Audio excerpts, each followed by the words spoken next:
Yes, the very first unit of this subject, that is turbo machine, is introduction to turbo machine. Okay, today we will cover the following topics. These are the topics we are going to cover in today's class. That is definition of turbo machine, parts of turbo machine, comparison with the positive displacement machine, classification of turbo machines, application of first and second laws to turbo machine, efficiency of turbo machines. Next, dimensional analysis. In that we discuss different quantities like fundamental and derived quantities. Next, we will discuss dimensional homogeneity. Next, the different variables we are going to discuss like geometric, kinematic and dynamic variables. Next, one of the dimensional analysis technique, that is Buckingham's pi theorem, that is going to discuss. Okay. Say first we will discuss the definition of turbo machine and its principal components. Okay. Say the turbo machine will be defined as follows. A turbo machine is a device in which energy transfer takes place between flowing fluid and a rotating element due to the dynamic action and results in change in pressure and momentum of the fluid. Okay. If you consider any turbo machine, it will be having three principal parts. Okay. That is, one is rotating element, that is rotor, which carries the rotor blade. Next, we have the stationary component, that is stator. Okay. That will this is the stator. Stator is nothing but a outer casing of the turbo machine. Okay, which will carries the blades, which are known as stator blades. Next, the next component is the shaft. Okay, these are the three principal components in the turbo machine. You consider whatever the type of turbo machine, these three components will be present. Okay, say the first component, rotor, which is a rotating element. Okay, as in the definition, the turbo machine will be consisting of a rotating element. Okay, the rotating element, that is the rotor. Okay. There will be energy transfer between flowing fluid and the rotating element, that is rotor. Okay. Next, this rotor can also be named by different, called by different names like runner, impellers. That means based depending upon the particular machine. That means here we will be having two types of turbo machines: power generating turbo machines and power absorbing turbo machines. In power generating turbo machines, the rotors will be called as runners. In power absorbing turbo machine, the same rotor will be called as impellers. Okay. Next component, we have a stator. Okay, which does not take part in energy transformation or energy conversion process.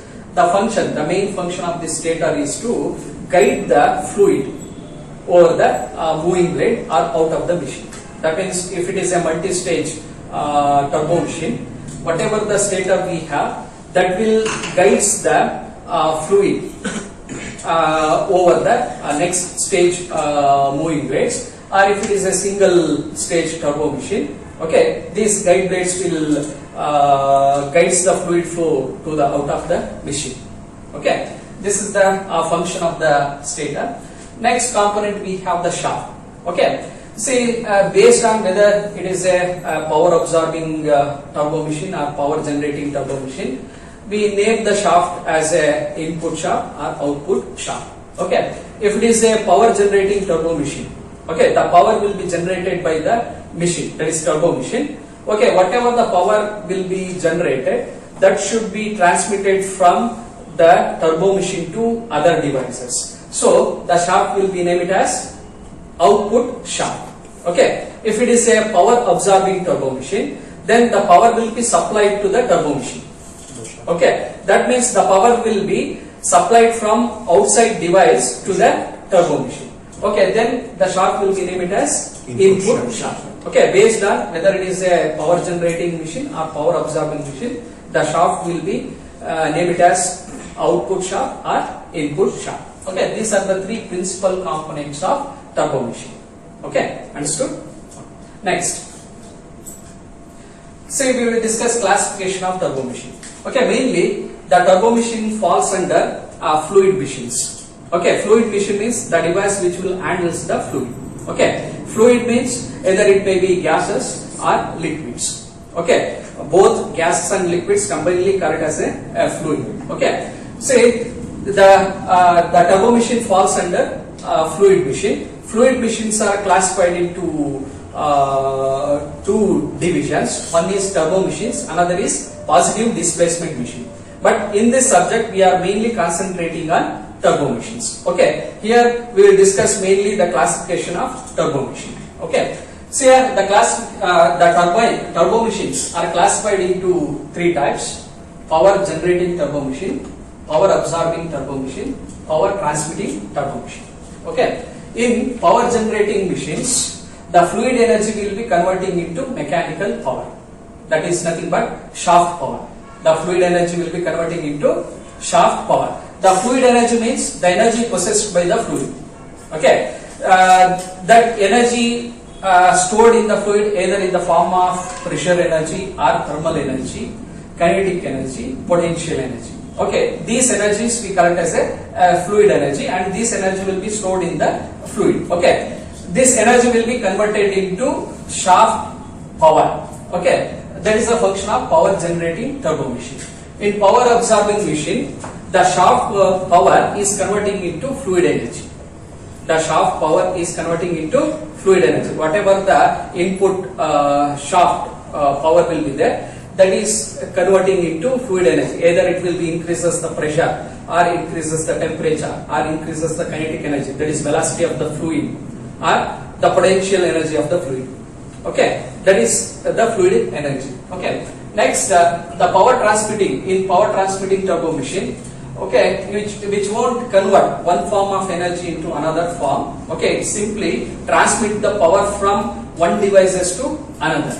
Okay, that is the function of power transmitting turbo machine. Okay, next power generating turbo machines are further classified into different types of turbines based on what type of fluid is handled by these turbines, like steam turbine. Here only the steam is handled, okay, by the turbine. Okay, here the working fluid is steam. Next we have the gas turbine. Here the working fluid is gas, flue gases. That means whatever the gases produced after burning the fuel with the help of air. Okay, that flue gases or combustion gases will be taken as a working fluid in gas turbines. Next, hydraulic turbine, or which is also known as water turbine. Here the working fluid is water. Okay. Next, these turbines are further classified into different types based on the direction of fluid flow with reference to the axis. Okay, with reference to the axis, we have the axial flow, radial flow, mixed flow, tangential flow turbines. Okay, axial flow means here the fluid flow will be parallel to the axis of the shaft. Okay, such type of devices we call it as axial flow turbines. Okay, radial flow means here the fluid flow direction will be perpendicular to the axis or in the direction of radius. In the direction of radius. Okay, that is known as radial flow machine. Mixed flow means here the flow will be enters either axially or radially, leaves either axial or radial. That means if the flow enters in axial direction, it will leaves in radial direction, or if flow enters in radial direction, leaves in axial direction. That is mixed flow. Okay, tangential flow means here the fluid flow direction will be tangent to the radius of the rotor. Okay, that is known as tangential flow. Okay, here whatever the radial flow turbines are there, that is known as centripetal machine. Centripetal machine means here always the fluid flow will be towards the axis, center of the axis. Okay, towards the center of the axis. That's why it is known as centripetal machine. The centripetal forces means always the forces acting towards the center. That's why the name this flow will this machine will be named as centripetal machine. Okay. Next, in power absorbing turbo machines, we have different types of turbo machines like compressor, blower, pump, fan. Okay, these machines will be comes under power absorbing turbo machine. Once again, these power absorbing turbo machines will be classified into different types based on the direction of fluid flow. Okay, like axial flow, radial flow, mixed flow. Okay, axial flow means here the fluid flow direction will be parallel to the axis. Okay, radial flow means perpendicular to the axis. Mixed flow means here the flow enters axially, leaves radially, or enters radially, leaves axially. Okay, here the radial flow machine, which is known as centrifugal machine. That means here the fluid flow is always out of the center of rotation. Okay, that's why it is known as centrifugal machine. Okay, next, power transmitting turbo machines are classified into there are two types of power transmitting turbo machine, that is hydraulic coupling and torque converter. Okay, here in our syllabus we are mainly concentrating on two types of turbo machines, that is power generating turbo machines and power absorbing turbo machine. That means we mainly discuss the turbines and the pumps, compressors, blowers and fans. Okay, only these devices we are discussing in our syllabus. Okay, next. See here, I have shown some of the examples for the different types of turbo machines. Okay, you can see here, this is the axial flow turbine. Okay, you just see the direction of fluid flow. Okay, this is the shaft. Okay, this is the shaft axis. The over the blade surface, these are the blades, rotor blades. Over the blade surface, the fluid flow is parallel to the axis. That's why it is known as axial flow turbine. Okay, next, this is axial flow compressor. Okay, this is the axial flow compressor. This is the shaft axis. The flow direction over the blade is parallel. Okay, next, you can see here, this is radial flow turbine. Okay, the radial flow turbine, which is known as centripetal. Okay, always the flow will be from outer radius to the inner radius. That means the flow direction will be towards the center of rotation. That's why it is known as centripetal. Okay, you can see here, what is the flow direction? This is the shaft. Okay, which is given in from the side view.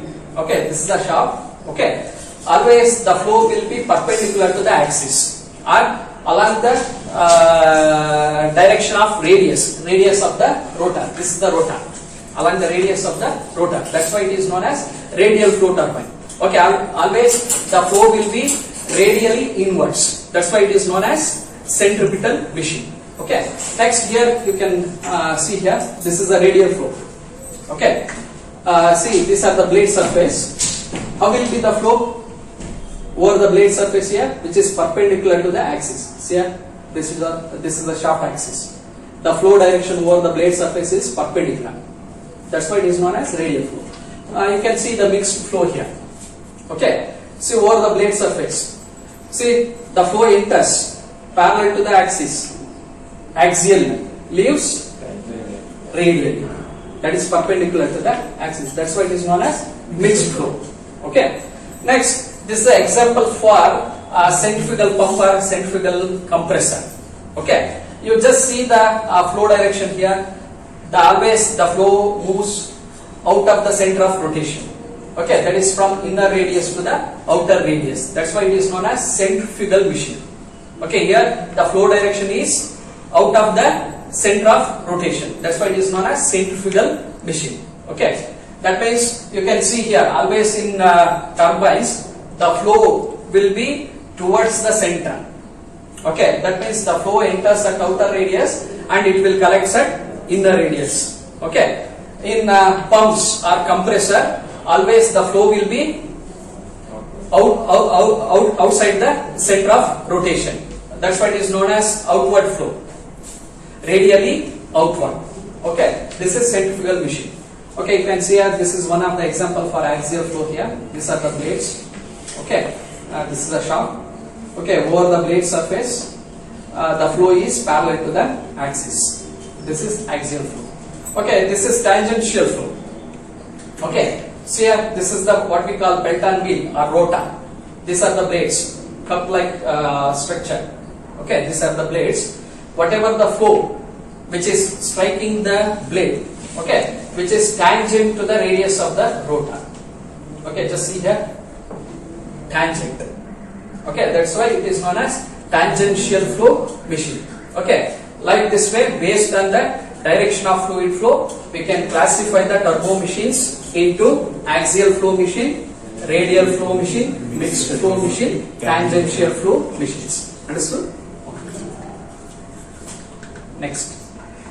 Next we will compare the turbo machines with positive displacement machine. Okay. Say while we are discussing the classification of turbo machines, I mentioned that the turbo machine will falls under fluid machine. Okay, fluid machines are classified into two types. One is turbo machine, another is positive displacement machine. Okay, here we are comparing the turbo machines with positive displacement machine. Okay, the main difference between the turbo machine and positive displacement machine is the component which is present in these two machines. Okay, so in turbo machines mainly we are having the rotating component, that is rotor. Okay, in positive displacement machine we are having reciprocating component, that is piston, which is a reciprocating component. That is a major difference between the turbo machine and positive displacement machine. The turbo machine means which is having a rotating component. Positive displacement means which is having a reciprocating component. Okay, here we made the comparison based on different modes like action, operation, mechanical features. Next, efficiency of conversion process, volumetric efficiency, and fluid phase change and surging. Okay, based on these modes, we are comparing the turbo machines and positive displacement machines. Say first, based on the action. Okay, say the positive displacement machine, which creates thermodynamic and mechanical action between nearly static fluid and a relatively slowly moving surface. Okay, say whatever the reciprocating component is there, which is having lesser speed compared to the rotating element. Okay, and also the fluid which is present in the device during the energy conversion process is nearly static. That means, say in a positive displacement machine, we will be, you just imagine the IC engine, internal combustion engine. We will be having the valves. Okay, during compression and expansion process, these two processes are energy conversion processes. Okay, during compression and expansion process, what about the valves? Both the valves are closed. Whatever the fluid present inside the cylinder, which is nearly static, that means we can imagine the velocity present in the fluid is relatively zero, like that. Okay, that's why it is nearly static fluid and slowly moving surface. Okay, in turbo machine, it creates thermodynamic action, thermodynamic and dynamic interaction between flowing fluid and rotating element. See, in turbo machines we don't have the valves, inlet and outlet valves. The fluid is continuously flowing from inside to the outside of the machine. Okay, that's why always here the energy conversion process is between flowing fluid and rotating element.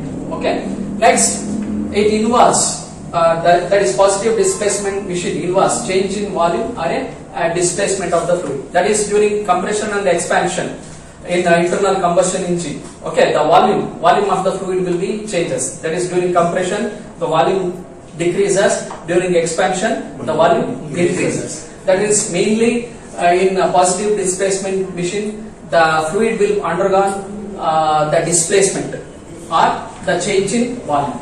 Okay, in turbo machine it involves in change in pressure and momentum of the fluid. Okay, here only the pressure of the fluid will changes, and also the momentum. Momentum is nothing but how to define the momentum?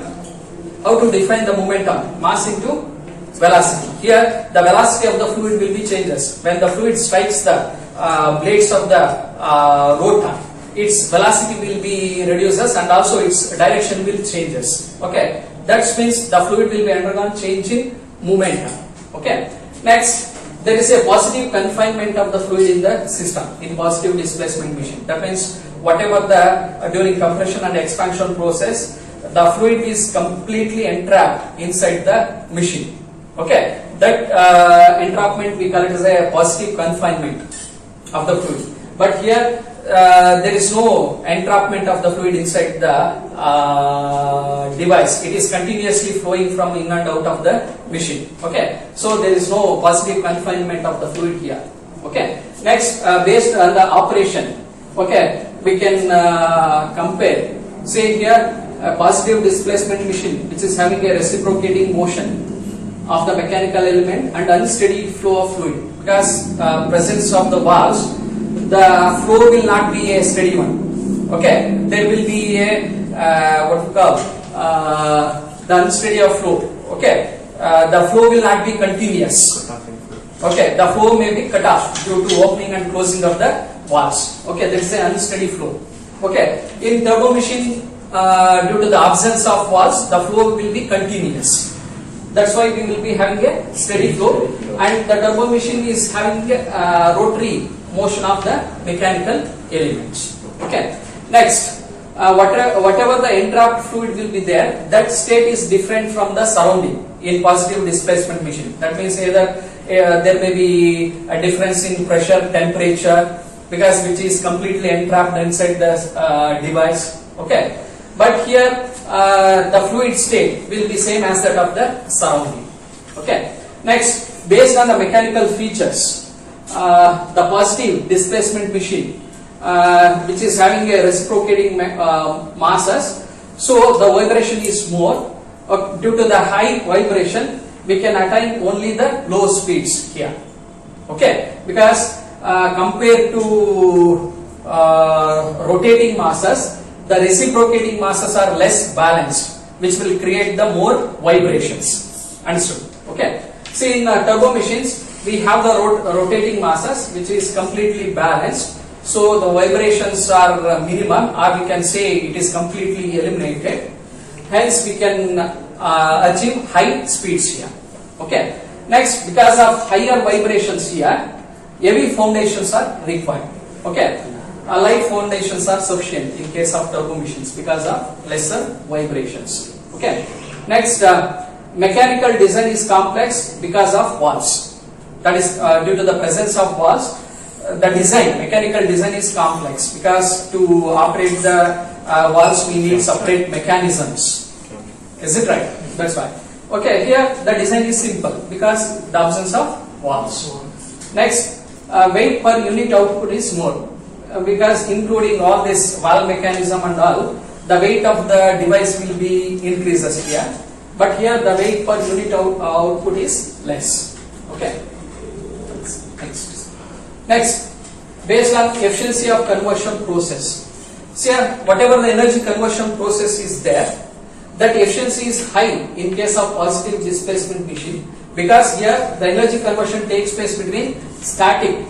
In the form of static energy transfer. That means almost the fluid will be in a static mode during the energy conversion. Okay. Here the efficiency is low because of dynamic energy transfer, because the flow is continuous. Okay. Next, the efficiency of the compression and expansion process are almost same in case of positive displacement machine, but here the compression process efficiency is lesser compared to the expansion. Okay.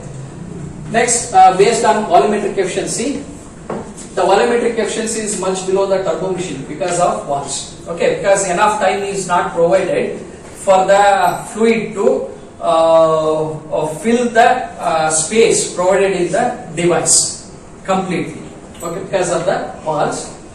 In turbo machines, the volumetric efficiency is almost 100%. That means that is due to because absence of the valves here. Okay, because of low volumetric efficiency, these machines, positive displacement machines, can handle only low capacity per unit weight of the machine. Okay, because of higher volumetric efficiency, the turbo machines can handle high fluid capacity per unit weight of the machine. Okay. Next, based on fluid phase change and surging. Okay. See, in positive displacement machines, we don't come across such problems like phase change process, fluid phase change process, and surging processes here. But in turbo machines, we have the problems like fluid phase change, that is identified as cavitation process in pumps and turbines. That means in some parts of the device, that means inside the device, sometimes the pressure falls below the atmospheric pressure. Okay, in such cases the fluid will be evaporates and forms the vapors. Okay, that vapors will be ruptured. When these vapors will be ruptured on the surface of the blade, there will be holes or pits will be created.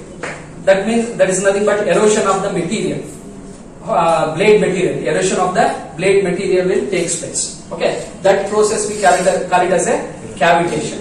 That will decreases the life of the blade material. Okay. Next, we have the problems like surging or pulsation leads to unstable flow. That means when the pressure inside the casing, okay, that is pump casing or compressor casing, falls below the outside pressure, the flow will be reversed. That means instead of flowing the fluid from inside to outside, due to lower pressure present inside the casing, the flow will be takes place from outside to the inside. Okay, that process we call it as a surging phenomena. Okay, because of this surging, it will create vibrations. Sometimes it will destroy the machine also. Okay, that means explode. The machine will be exposed due to this reversing the flow. Okay, and these two factors, cavitation and surging, will deteriorate the performance of the machine. Okay, this is the comparison between positive displacement machine and turbo machine. Okay. Next, we will discuss first and second law of thermodynamics applied to the turbo machines. Okay. Already you have discussed first law and second law of thermodynamics. Is it right? What is the first law? What is the first law? First law is mainly gives the energy balance equation. Okay, how much energy is supplied to the machine and how much energy is supplied outside the machine. Okay, it will just gives the energy balance equation.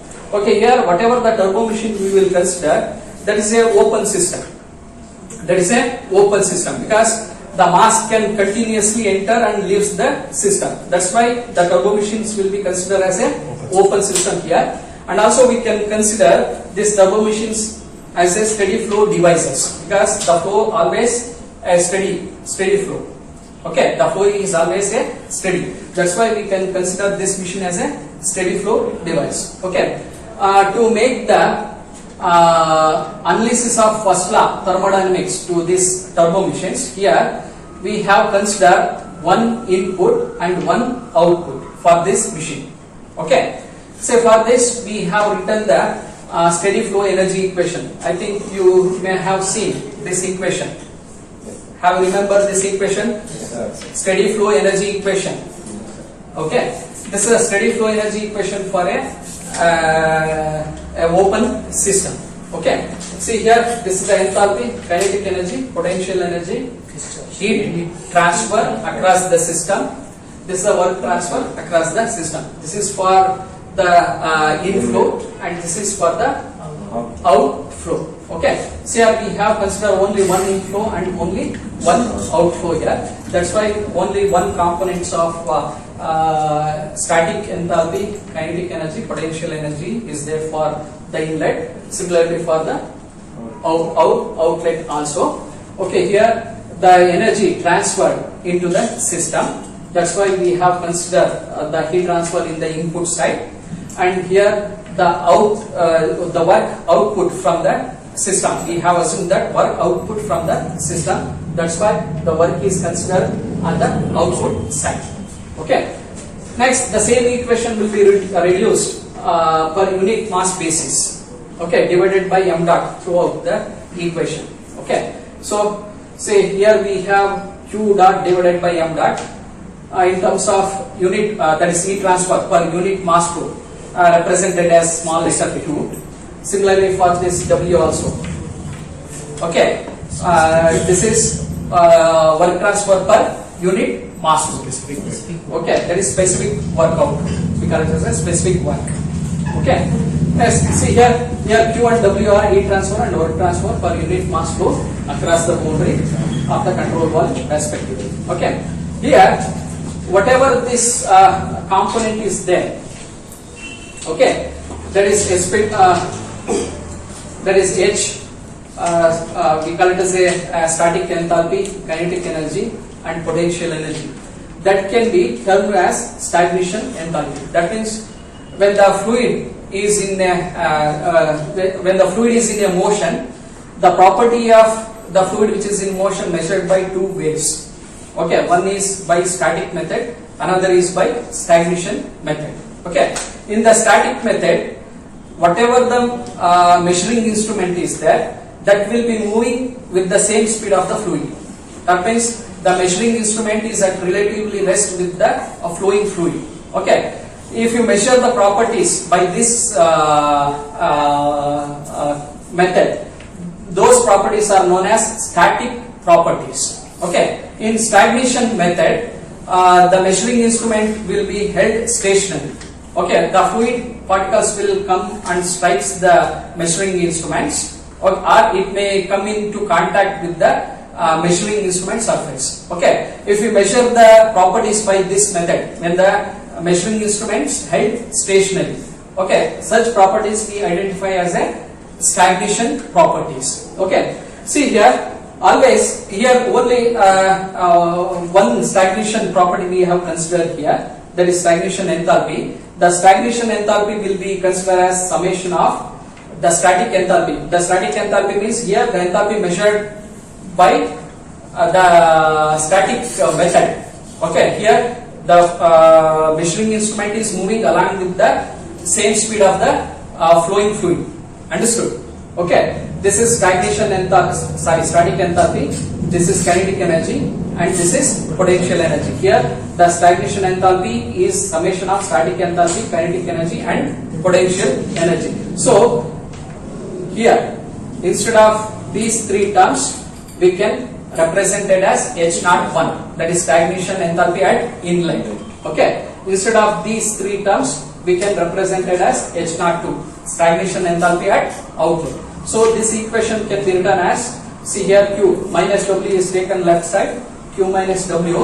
Okay, here H01 is there, that is taken right side, H02 minus H01, or this is the change in stagnation enthalpy, delta H0. Okay. Finally, we get the equation by applying the first law of thermodynamics to the turbo machine.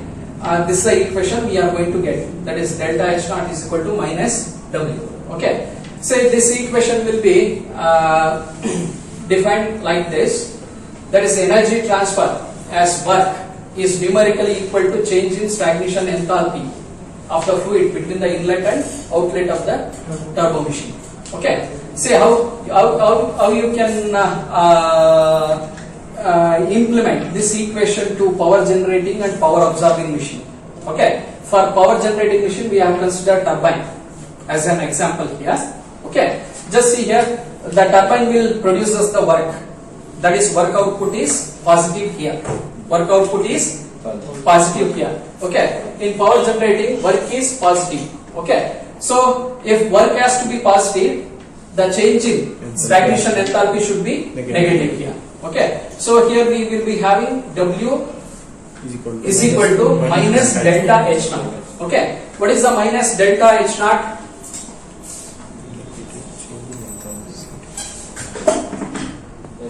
Minus delta H0. What is minus delta H0? Then H0 1 minus H0 2. It will become H0 1 minus H0 2. Okay. H0 1 minus H0 2 means, H0 1 means the stagnation enthalpy at the inlet. H0 2 means stagnation enthalpy at outlet. Here stagnation enthalpy at inlet is greater than the stagnation enthalpy at the outlet. That means here the stagnation enthalpy is decreased. Okay, where that change in enthalpy gone? That is, it converted in the form of work. That means that is the first law of thermodynamics. One form of energy is converting into another form. See here, the stagnation enthalpy is decreased. That will be converted into work. Okay, that is the application of first law of thermodynamics to the turbines. Okay, similarly, see in compressor, this is the example for power absorbing turbo machine. Okay, here the work is input. Okay, the work is supplied to the machine. That means, what is the sign of the work here? Minus. Here, the sign of the work is minus. See, here the work sign is negative. So, the change in stagnation enthalpy sign is positive here. Okay, then it will remain H02 minus H01. That means here, H02, that is stagnation enthalpy at the outlet, is greater than the stagnation enthalpy at the inlet. That means here the enthalpy is increased from inlet to outlet. How the enthalpy is increased? Because the input of work. Here the work is, that is mechanical energy, is converted into fluid energy. That is increased in stagnation enthalpy. Okay, this is the application of first law of thermodynamics to power absorbing turbo machine. Okay. Discuss efficiency of turbo machines. Okay, say if you compare the performance of real machine with the ideal machine, always the performance of real machine is poorer than the ideal machine. Okay, say this difference will be defined by the term efficiency. Okay, that's why we will we will define the efficiency term to compare the performance of the real machine with the ideal machine.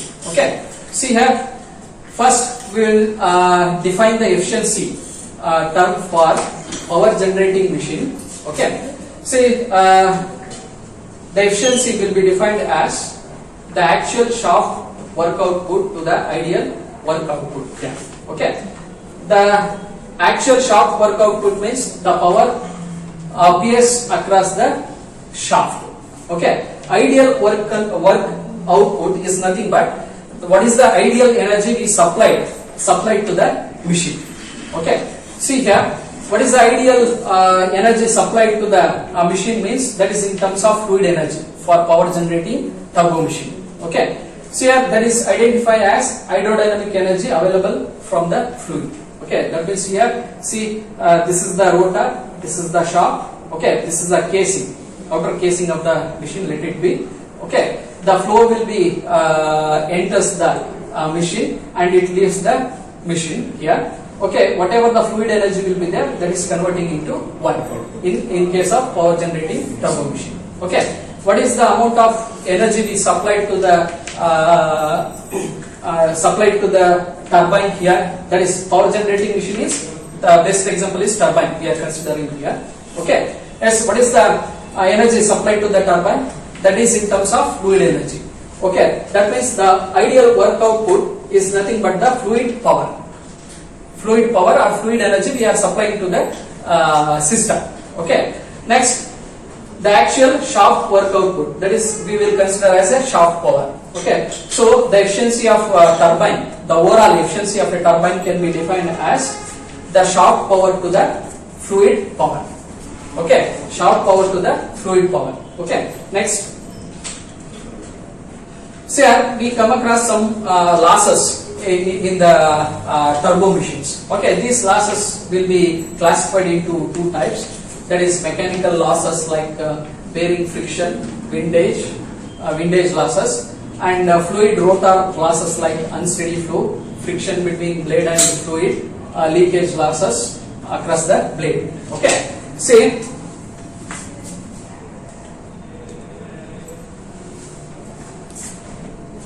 See, whatever the fluid energy we supplied to the rotor, okay, the entire fluid energy will not be absorbed by the rotor. Only the part of the energy is absorbed by the rotor because of the fluid rotor losses. Okay, what are the fluid rotor losses? Like unsteady fluid flow, friction between blade and the fluid, leakage losses. Because of these losses, the fluid energy is not completely absorbed by the rotor. Okay, there will be a difference between the ideal energy and the fluid energy and energy absorbed by the rotor. Okay, next, due to these mechanical losses like bearing, friction, windage losses, whatever the energy absorbed by the rotor, which is not completely supplied to the shaft.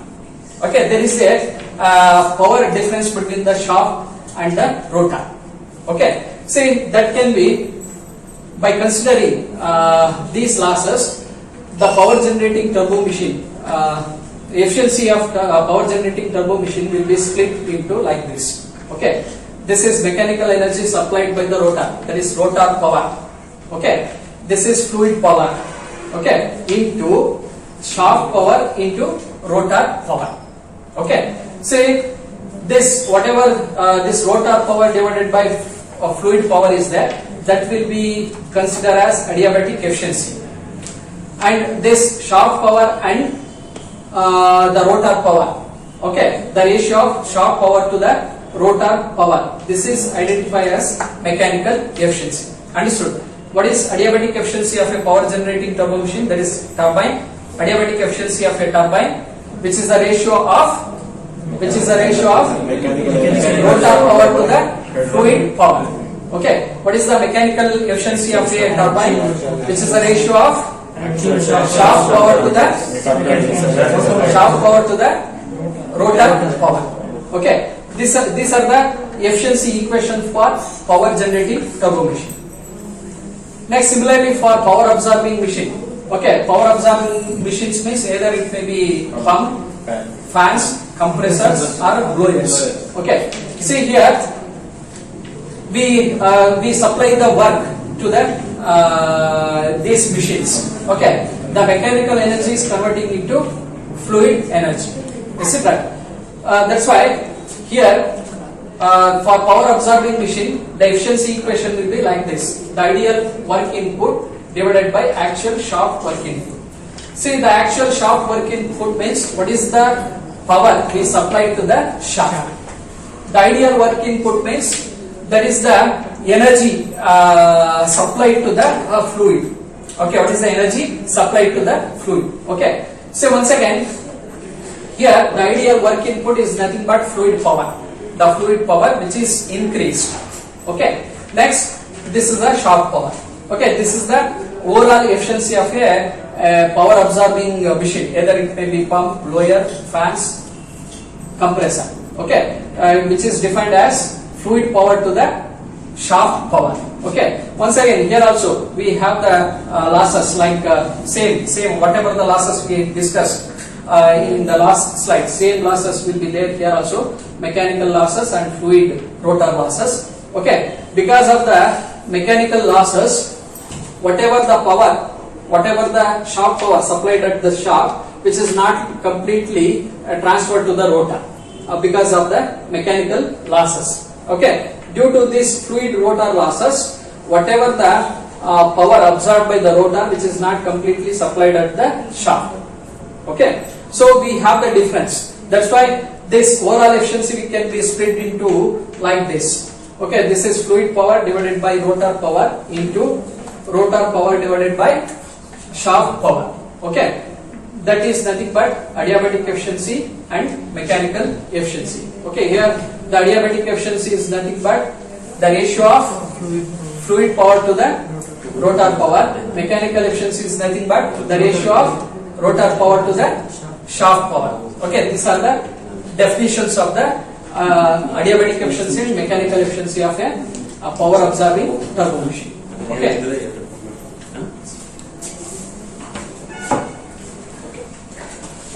Sorry, listen.